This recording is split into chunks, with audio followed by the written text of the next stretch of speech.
Welcome to How to Update Canvas Gradebook with Missing Assignment Submissions, presented by TLPEC.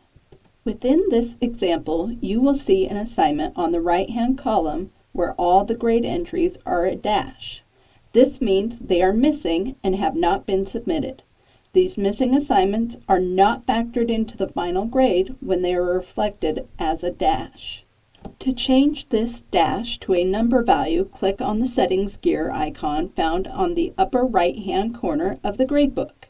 There will be a pop-up screen that appears. In this screen, click on the box that says Automatically Apply Grade for Missing Submission. While any number value can be given, it is advisable to assign a 0 to missing submissions. Click Apply Setting. You will now find the assignment column with the missing submissions now reflect a grade of 0. These missing assignments will now be reflected in the final grade.